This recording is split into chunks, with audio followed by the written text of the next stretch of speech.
Oh shoot, forgot you were here. I hate you. Yeah, I have that effect on people. Anyways, are you ready to play one of gaming's most beloved classics? You know, even if I said no, you'd force me to play anyway, so sure. Okay, here you go. Hey, wait! How am I supposed to play, man? How am I... Oh! Resident Evil, a survival horror franchise that I and many others are extremely familiar with. Even people who don't play these types of games have probably heard the name before. They have become iconic at this point in the gaming industry, for better and for worse. Resident Evil has seen some face changes over the years, some game mechanic tweaks, but at its core has stayed relatively consistent. You shoot zombies, you solve puzzles, and you poop your pants. Resident Evil 4 was my first game in the series, and I loved it. I played through both Revelations games, and those were great as well. Check out our videos on them. Link is in the description to our Resident Evil playlist. I have always been hesitant to take the plunge into playing the first games in the series because they are old, tank controls are atrocious, and I've never really enjoyed fixed camera angles. As big a fan of the series as I am, it's sad to say that I've never even tried the first game once. As a kid, when I first saw Resident Evil, I was terrified. My uncles would play it, and I would cower in terror behind the big couch in the basement. Well, it's finally time to overcome the couch of protection and face my fears of fixed camera angles, tank controls, and zombies to see if Resident Evil is as good as everyone says it is. Yeah, it's pretty good. Also, it's the remake. I played the remake version. It's better. There are two characters to choose from, Chris and Jill. Yeah, Jill's hot, and I got a thing for strong, independent, badass women. The game starts off with you looking for Bravo Team. Who is Bravo Team? I don't know, I just think Jill's hot. Jill sees Shotgun Homie getting eaten and conveniently misses every shot trying to save him. You make a break for a creepy mansion in the woods, and then you and Barry and Wesker are the only three left. Chris is missing. The remake looks really good, and the voice acting is better. Hey, Wesker, where's Chris? Jill, no. You don't want to go back out there. I use that term loosely. It's still not amazing, but it's better than the original.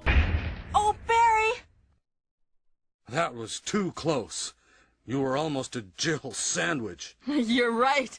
First and foremost, I wanted to address my biggest fears going into this game. Tank controls and fixed camera angles. Tank controls are awful, but you don't have to use them. They give you the option to use them with the D-pad, which is neat, but why ride a bike with no tires when you've got a convenient Ferrari at your disposal? Fixed camera angles are not actually that bad. Sometimes they look super cinematic, which is very cool, and I can see the style and charm behind them.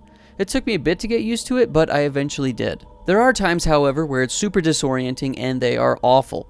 I can also get smashed across multiple camera angles. Nice. The movement is intuitive and flows well with the camera changes. Whatever direction you are pressing the thumbstick, you can hold that direction across many different camera angles. As soon as you let go, it resets and you can then push in the correct direction. A couple gripes I had. The iconic loading doors are suspenseful and enjoyable. In the beginning, but my god, you open up so many damn doors!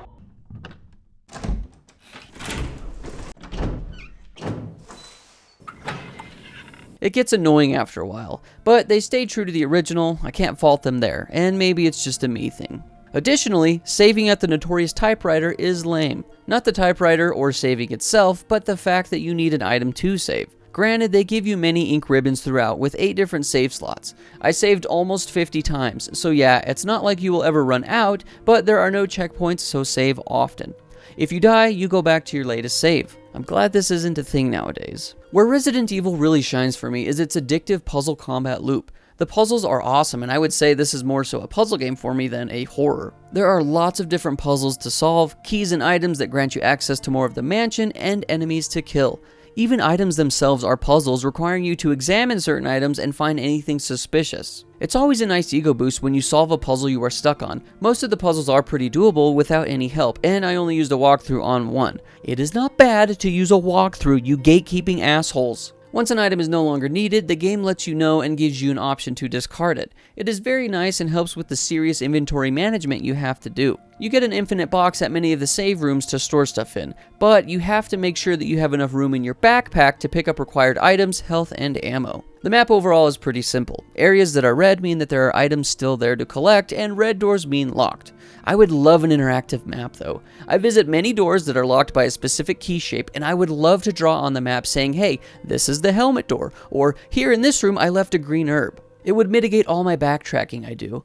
I don't have a great memory, okay? My bad. I like to write stuff down to help me remember. Even just letting me place down icons would have been a huge improvement. Overall, the map is pretty good. The combat is clunky but nails what it's going for. It makes you feel helpless at times and not in control. It's not my favorite combat, that's for sure. But this is a puzzle game, not Call of Duty. Lots of areas change as you progress, keeping you on your toes. Zombies smack windows and eventually break in. You see crows chilling for some reason in a room you've already been in multiple times, and they attack. You go through certain doors too many times and the knob breaks. Oh my gosh, Jill, just leave the doors open! When you kill a zombie, if you don't burn the body or get a headshot, it will come back as an even faster zombie. So it makes you consider every encounter, begging the question of, should I just run past the zombie and keep him slow, or do I waste ammo and potentially have it come back as an even faster one? Usually I would make my decision depending on if it was an area I would frequent. If a zombie's just jerking it in a room where I only go once, he can stay in his gamer cave untouched. And touched. I'm not a monster. Resident Evil's gameplay is awesome and really puts your gamer brain to the test. If you are stuck, examine items, check walls for hints, and when in doubt, just use a walkthrough. It is okay. The music and sound effects are great. It really keeps you immersed with poop in your pants. The lighting helps with the creepy atmosphere, as well as the level design and the aesthetic. The camera angles add to the creepiness and take away another level of control that you otherwise have in other video games. I've said it before and I will say it again. If I cannot see, I am not comfortable. Sometimes I'm shooting across the camera angle praying I'm hitting something. It's definitely more of a creepy horror if anything, and it's great. The characters look pretty good.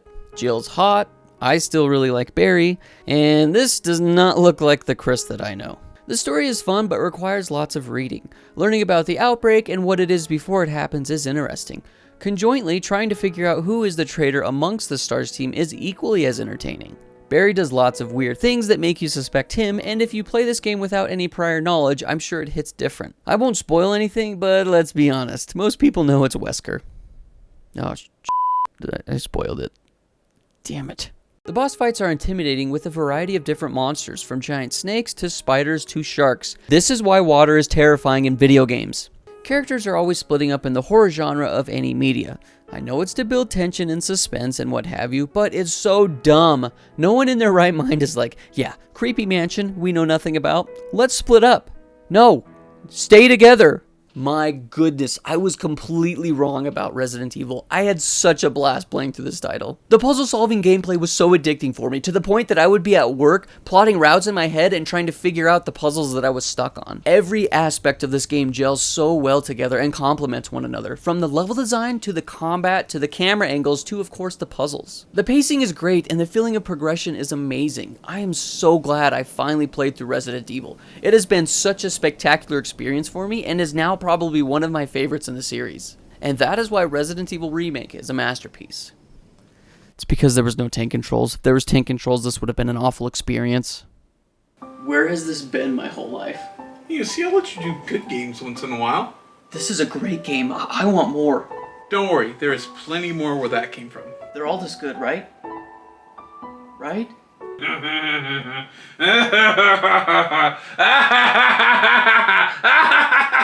Let me tell you about today's sponsor, because Sky doesn't know how to end this video. This video is brought to you by no one. No one at all. Because look at that sub count. You think we're getting sponsors with that? Also look at the graph. Please subscribe. Please. So far, you can just support our Patreon. We have a bunch of cool stuff on there, like behind the scenes, extra podcast episodes. We're doing a watch along of all the Twilight movies right now. Please kill me. Thanks for the support, and as always, keep it rad. What the hell was that? It's nothing, bitch.